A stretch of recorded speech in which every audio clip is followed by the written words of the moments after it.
Mon journée n'a besoin de coma, donc elle a comment vraiment occupé avec 3 enfants. Ils ont vraiment rapide pour n'abiso ba maman pour nous nettoyer, ba kit tout ce que ça ba kit ya velours. Mal bosso to sale là voilà. Biso n'a toujours à prendre. Oh kutuko étiré, ils ont même pas. 12 minutes c'est juste pour chauffer dans le grill. Non, bon quand désolé là, cholololololol maman bomimbo ka.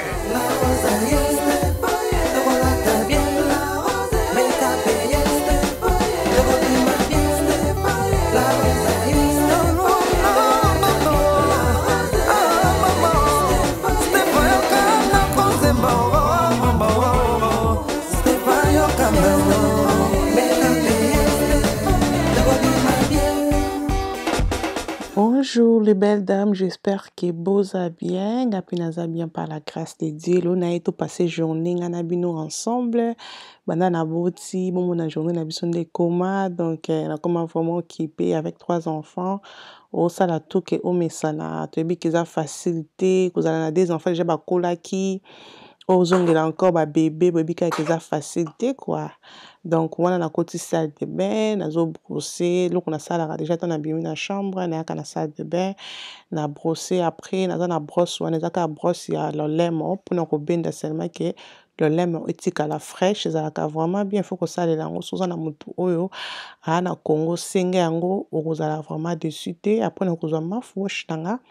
Na kotia na ninga na kokatina brosser mon ko qui na tia mafwash te, ça a moins fraîche. Donc voilà, après on a pangusi munoko nanga et na koya ko pangusa sikoyo elongi nangai na grasse beauté na l'eau ya nettoyage ya face ya grasse beauté comme boyebi kenga na tilizaka grasse beauté. Donc ce qu'on nettoie longino on a nettoyé yango chaque jour, chaque matin.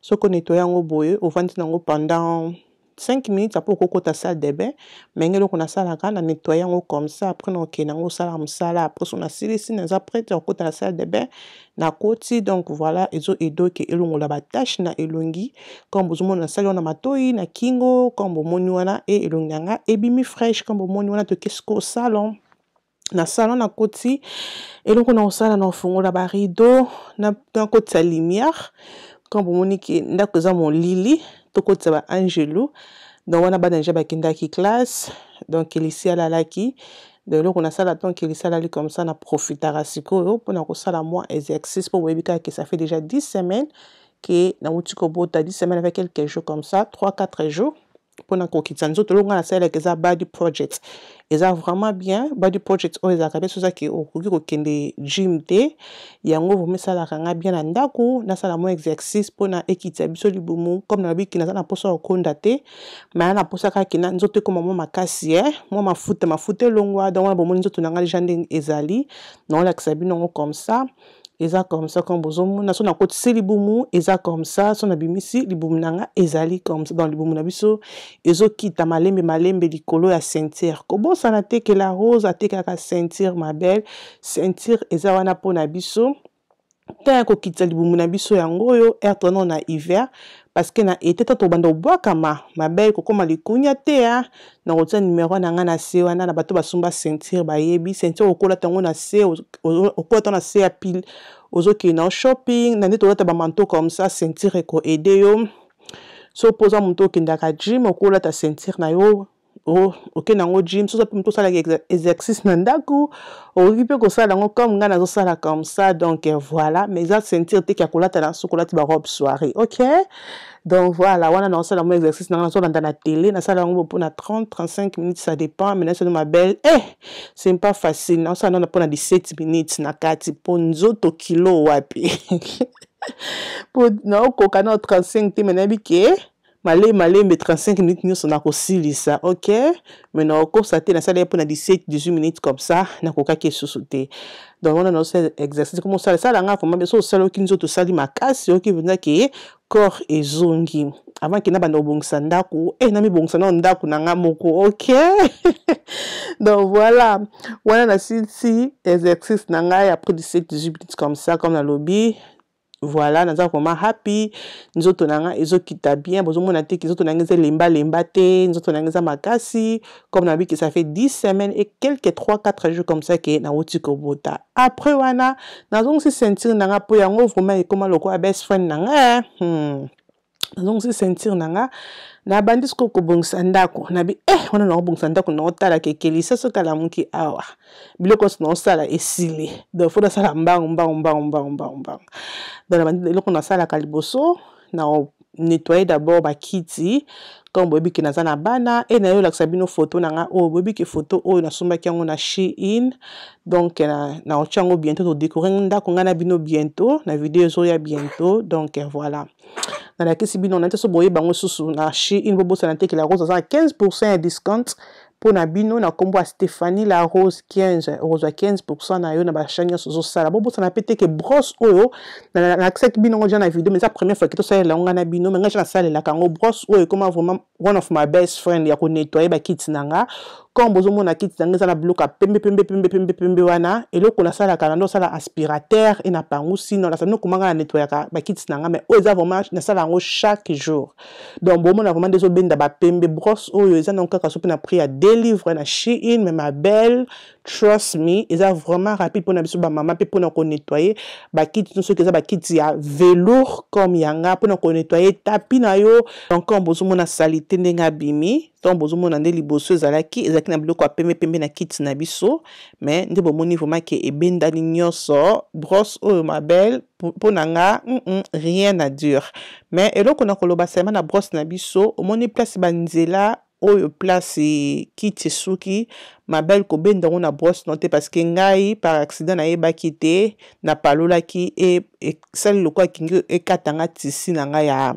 ya fabrics non ben non je pense que on l'accepte dans la caméra mais à part ça c'est vraiment bien ça la kandinga non ça ko to bat ba vandaka mais ko sala ngona ba coin ya kitité moni ngo ko to ligne wana te ko brosser wana te sunte ko baby solo fabrics mais ça la ngo likolo ya ba kit comme mon non ça c'est vraiment bon.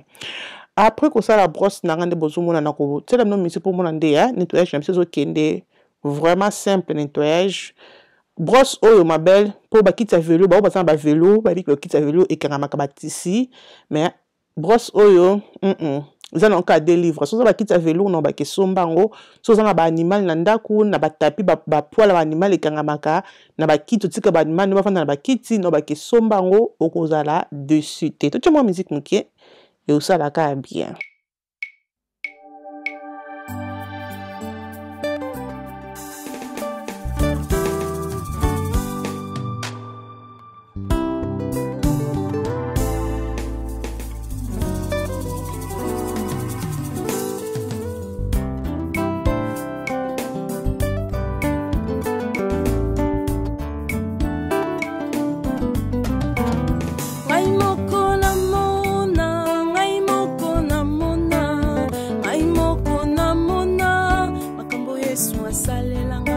Ok ma belle après ko silisa ko nettoyer ba kit na ngai eloko na salaka na kozwa aspirateur na ngai ya robot ma belle aspirateur ya robot pardon is vraiment one of the best gifts ba pesa ngai na kotia ba détail na ngona se aspirateur o edanga vraiment parce que aspiraka vraiment bien eloko vraiment na zaka vraiment moi happy na ngote na zaka vraiment contente na ngote eloko na koki koloba keza tongo esalaka ko pangusa ndako ba torchon nango na mona ke epangusaka bien te mais vérité za ki ko aspirer et aspiraka vraiment bien otiki nango ko kino otiki yango comme ça kino ko sokola yango ezo sala automatique ce qui peut ndako komi propre moni ke salité nyonso sili na tapi na floor na ba mabaya na yo okomona ke ekati yango moko ezongi ndako automatique ola kuna poso ko nyoko mate donc yango vraiment essayer la kanga ndako nena tiki yango bongo ekosela nga ndako partout après wana na kokota na cuisine comme bobika ki na silisi salon on sala mbambo parce que talingi te kelisia ala muka mama mokonzi seka la muki ye lokwa lingaka nzoto mikolo koma kolela boye bana boya nanga awa bozonyoko nga bolingi komemanga te botika kaka na kita swing donc ba obalanda ngai na Instagram na Snapchat ba mona ba vidéo kelisia on azo swing azolela bongo donc voilà lol mais sinon te wana to continue cuisine on sokola basani moi quelques dessins wana bana baliaki avant que ba kende classe après wana loko na rosala na nettoyer pe ba biberon ya kelisia ou asale la kamingi na pokwa et na ka ko nettoyer ngo na tongo donc voilà.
Ok ma belle, après que si ça qu'on nettoyer ba biberon na ba sani, le qu'on rosala, na zaki na poulet na na bimisa ki na butu, pour na ka posa rolia poulet na loso ba chinois, riz chinois, donc voilà.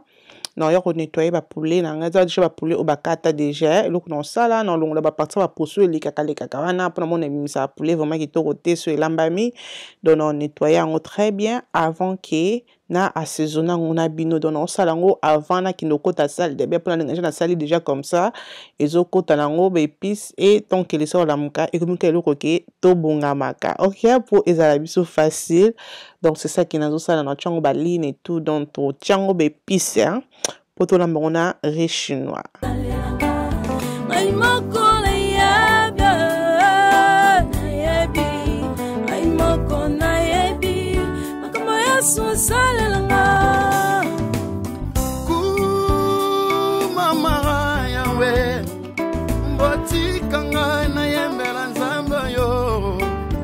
Voilà ma belle, après qu'on nettoie en haut, comme bon mona qui on a boire quelques mois vinaigre, na cause de tissu nanga, na zo pangusa poulet nanga na tissu pour na peut-être que garder maï. Donc pour be pisser, tant on se non be pisser ko ta vraiment bien parce que comme on dit que son maï ça na poulet, ce ça poulet à kotumba et comme ça ka poulet maï, be pisser ko ta vraiment mais sur pension na tissu ma belle et puis ce ko ta tina kati. Après wana eloko na kocha na zocha oezali tangawis na che ai et comme bozo pona seulement to che tangawis na biso pona opesa ngo goût na cha quelques mbuma nanga ai ya fraîche pona ekota na kati et puis ça aussi goût donc bimo bomo na kati vidéo ezo la sabino ba sezuma nini oyo na chaki na soso nanga ma belle na chaki pe ai na che ai ya poussière o bozo moneza ai ya poussière ba sangsa na pilipili na chaki paprika mais ai ya poussière ba sangsa na pilipili ma belle c'est vraiment bon ba na somba ki on a morison na biloko kotumba c'est vraiment bon somba yango okozala dessus te eza ai ba sangisa na pilipili donc pilipili noir c'est vraiment bon et na chaki ba assaisonnement comme bozomo na ko chapé bouillon na nga poulet eza bouillon ya béni donc na cha bouillon poulet o ko cha bouillon so oyo lingi et na ko chapé aja comme bozomo na et na ko chapé mungwa na che citron na che cube manger donc to kotisa ngo be épices pour to c'est la même page donc comme vous on apprend à to ko mélanger poulet na biso na be épices auto che parce que na bi poulet on non sala ngo bon comme c'est un cas poulet mayo na bi pourquoi pas na un cas poulet mayo et wana na ki ko cheza ki motade na che motade pour poulet na nga zaki déjà pété na che motade mki pour na elimbisa poulet susu et na ko cha mayonnaise mais mayonnaise on a check ki mayonnaise à mélanger avec piment donc comme vous on na che mayonnaise ma belle soso oyo talatika na bino na soyi bandeko nanga na mona ki na meka ki mungu ekokite na bi pourquoi pas na boire que yango moi cube na tiango moi cube après là na mélanger poulet nanga vraiment bon après na yaki otika poulet nanga côté na bi sikoyo na kende sikoyo ko sokola po donc ekilisa ko moncha makelele na ndaki ko sokola. OK les belles dames, voilà, to sokoli, to bongani, donc on a accepté moi livraison à Zara. Ça fait longtemps que nous sommes bloqués à Zara. Ça la shopping à Zara. Et nous avons dit qu'on met un pantalon dans la boti. Ça fait déjà 10 semaines que nous avons la boti. Nous avons dit qu'on met un pantalon. Et le pantalon, nous avons nyonso. Et ce qu'on a awa. Et mata awa te. Et nous avons dit que non. Il fallait que nous 3 pantalons pour les qui nous quittent. On a pas besoin de prendre daté. On a besoin de quitter ma casse. On a quitté moi. Bah, nous avons dit ma casse. Et ça la cas bien. Mais nabi non na luka moi des pantalons moi ya jean na Zara na mona ba kitia ba pantalon boutique na 50 livres ba kitia on a ba 15 livres 10 livres moi on a somme na 50 moi on a somme na 45 livres vu que pantalon Zara toujours cher non fongo là non bibi ça carton parce que ceux ko kingate na ozungi ça et nous on a MC hello guys. Le quoi est le nabi pourquoi pas partager na bino pantalon on a sepela ki nango vraiment makasi eza le quoi pantalon ba combo le quoi pantalon ba griffe na sepela vraiment ndé ba sali yango eza na ya le quoi ba sangisi yango quoi to pe le quoi kilote so fongoli yango awa okola ton comme kilote bi okola ton comme pantalon j'aime vraiment coupe on a mona ki on peut na Zani Farfetch. Non, on est qu'on Farfetch. Pantalon, moi, quoi, on a pris à 800 livres et quelques. Donc, tout le monde a Zara. Zara, on a 50 livres. On se dit, waouh. On a taille 14. Donc, taille 42. Non, mais quand on a ce que le kokanga, finger cross vraiment qui est et kokanga. Et on a vu que la pantalon, ils sont régnés. Où il y a cargo. Cargo, ils ont régné Mikolo partout. Nous avons shop, sur le pantalon. La ligne qui a bleu, mais malheureusement, bleu dans ici là qui. Donc, il va y avoir une couleur. On a le pantalon noir. Ouais, ça peut couleur qui que j'aime. Cargo, ça va fashion. Vraiment, que le pantalon, ils ont poche ici. Vous voyez? Vraiment, que le pantalon, ils ont poche comme ça. Et ils ont il y a un katana. Donc j'aime aussi, nous avons la taille 42, donc taille 14 dans UK. C'est vraiment joli. Maintenant, il y a vraiment couleur bleue, mais c'est bien la couleur oyo, couleur noire, couleur avec beaucoup de choses. Na me kamura total anal, finger cross, to me canal. Oh, ok ma belle. Tu peux ici pantalon oyo. Oh my god. Pantalon oyo est mon pied. Taille 42, je pense que parce que j'ai beaucoup de gens Zara, Zara déjà taille à mes pieds, Zara déjà taille non à mes pieds, mais vous avez une taille 16D. Si vous avez taille 16, non, vous taille 16 parce que I love this pantalon. Mais si vous avez taille 16D, non, regardez c'est moi comme ça, babe. Comment c'est trop, et on a trop serré. Non, qui t'a manqué. Non, qui t'a gardé dans l'angle. Ok, et ça moi serré, c'est moi ici, si vous m'en avez bien. Donc, ils ont moins serré ici, mais comme Nabi qui n'a pas déjà ça l'exercice, Nabi qui n'a pas quitté c'est pas grave. Donc, c'est comme ça la cima. Mais c'est vraiment joli. Regardez-moi basket nayo au tché. Comme Nabi qui pendant le tu n'as pris à 45 livres et bah quitter en haut, na, je pense que quitter qu'on a 15 livres, il y a 15 livres on en a 9. Honnêtement basket nayo, moi comme vous l'avez pile non quoi y bien, ready to go. Pantalon non comme ça, ready to go. Donc, mes pantalons, la biso bleu, tout à ceux qui ont payé aux armes qui et aux là, mon nez. What kind of 14 is this? Mais les belles dames, oh, Koutouko, et tirette, ils ont même pas. Oh, et tirette, c'est beau, et tirette, c'est beau. Oh my goodness, que j'aime.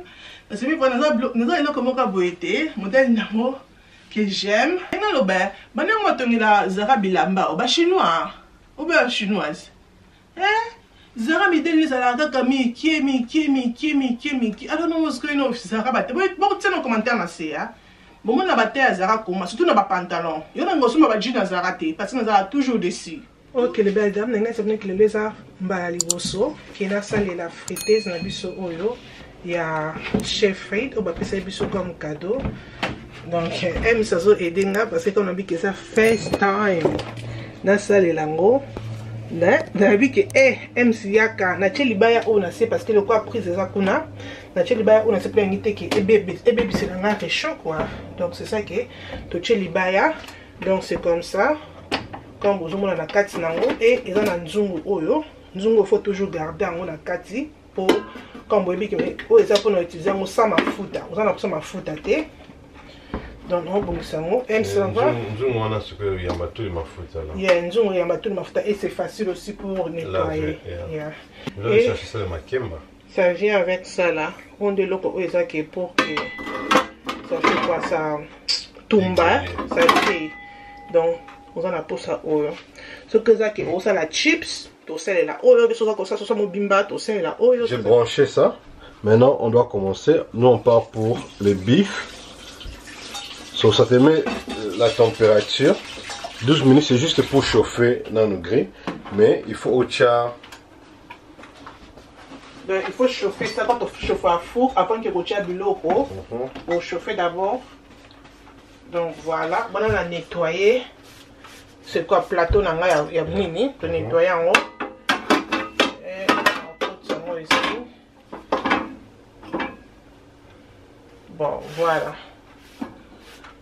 Mal, tout ça là, voilà. Maintenant, tu peux fermer. Et puis, on y va maintenant. Start. Oui, start ici. Ça fait pre. Donc, ils ont chauffé seulement. Il y a un télé là-bas. Yeah. Ok. C'est juste pour chauffer. Quand c'est fini, Ça va dire maintenant hâte pour Baxter Score Biloko. Ouais. Là maintenant tu commences à placer les chicken à kati. Ok. Yeah.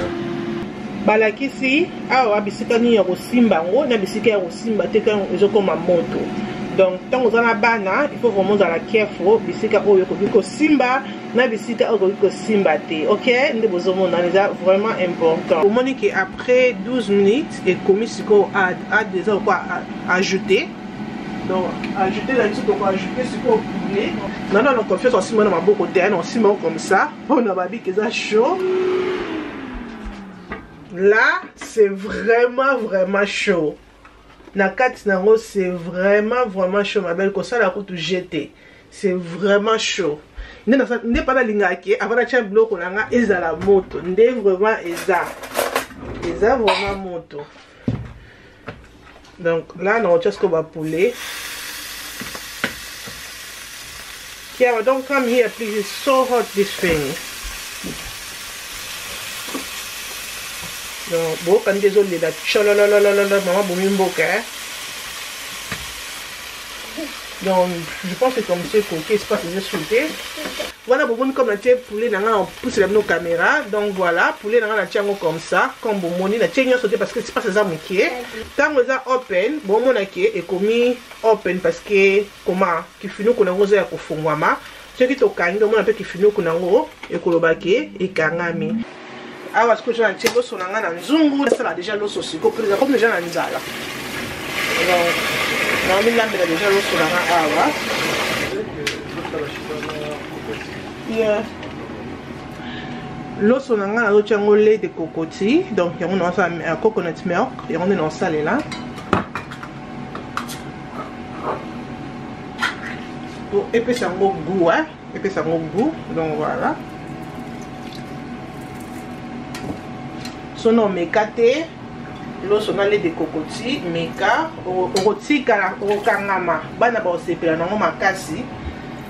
Donc voilà, on a participé moi maï parce que maï à cocotier, sopelé de cocotier, on y a un moko et l'embissera vraiment l'eau sauté.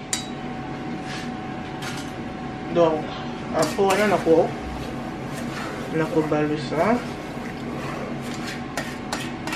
Il faut qu'on ait sauce mais sauce dans chunga. Chunga de chunga. On va kisser encore maï. Pour la l'os il faut elemba.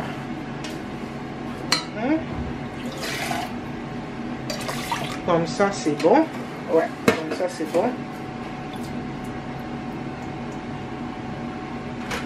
Et tu retiens moua.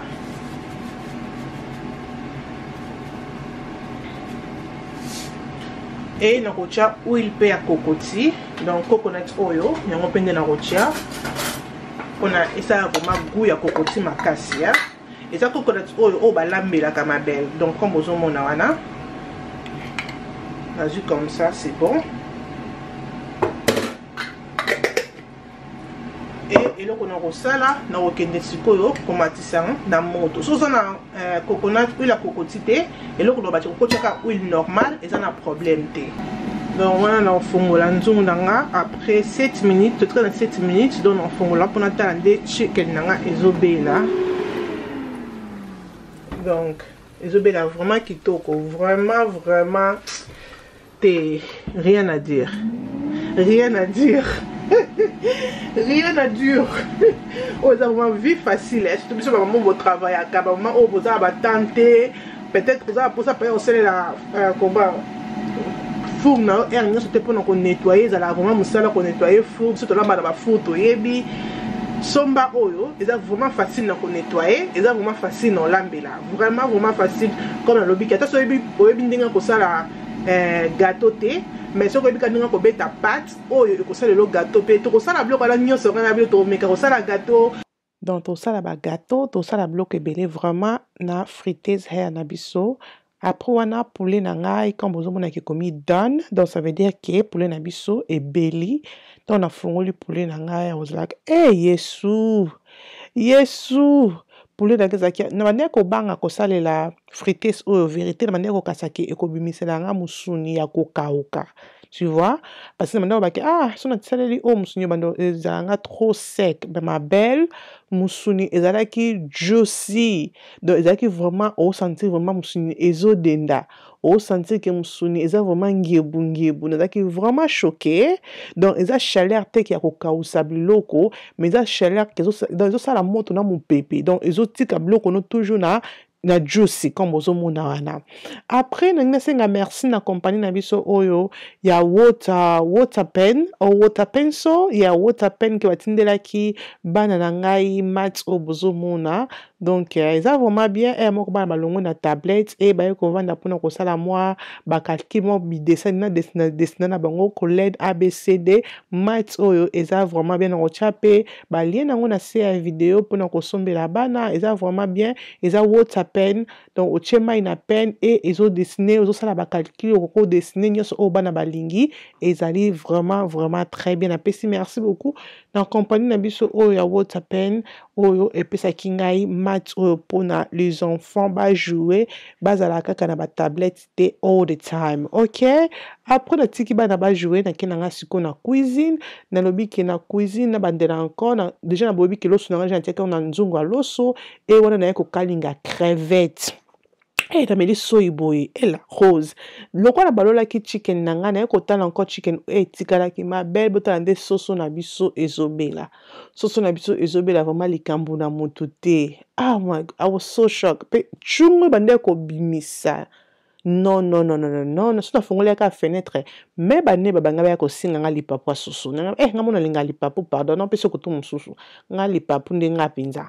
Donc voilà botala vraiment de susu na biso ebele eza bomona ke eza sec te ezaki vraiment bien pe eloko la sepelaki nango mabele to na longoli susu na nga na bwaki kaka kikalungu ya friteuse na nga na sink nde bomoni e nalobi ke na nettoyer yango même pas na libende kaka na mabele na sabino ko nettoyer libende na biso oto tosalela soso. Après quelques minutes na longoli soso na biki na nettoyer yango mba moko po lokwa na zo bima na nettoyer na sali na nga propre mabele tala comme ezolongwa. C'est vraiment facile na ko nettoyer que ce que zaki libende pour be ce que zaki four ko nettoyer. Donc regardez, c'est autant na peut-être que faut tika ngona mai elemba pour on nettoyer après non aussi tika ko tumba mbala moko on nettoyer libende na yo. Regardez, oh my goodness, this is amazing. Loko na bana comme ça, ndeti kile na biki aulia lo sauté ya biki aulia na ye chips. Na koti si chips na kati kuna tota na pendenge chips ko sala. This is amazing. Oh my goodness, I love it parce que c'est vraiment rapide. Mutu pas cité, regardez. Salité nyo se longwe. This is a méthode. Et là, la qualité, c'est la qualité. Regardez. Est-ce qu'on dit que tu as tout mélangé en kasiko? Kasiko, tu as tout mélangé en misibiloko. Après quelques minutes, ma belle, quand la frite nanga ona chaki na moto comme bozomona. Donc comme vous voyez que friteuse hair oil eza pona ko salela biloko sans huile. Donc on a pour ça ko cha huile te dans frite oil na sali yango sans huile. Donc ebimaki moi dry muke, ebimaki moi sec hein. Donc ebimaki moi sec muke. Donc comme ça to sala yango to luka kito diminuer moto peut-être moto zaki makasi anyway.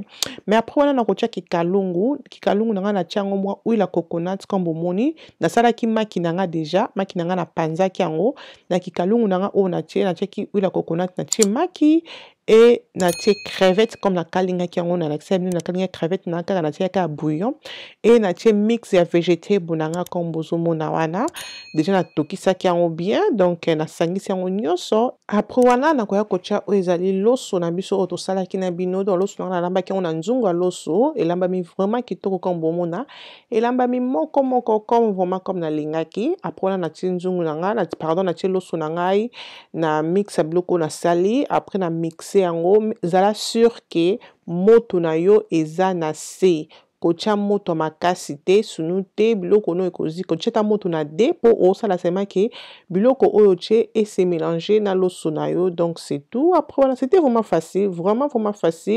Après on a tie biloko na nga na sani toli ma belle talaka ndelo songo mona nakaki oyo eratete.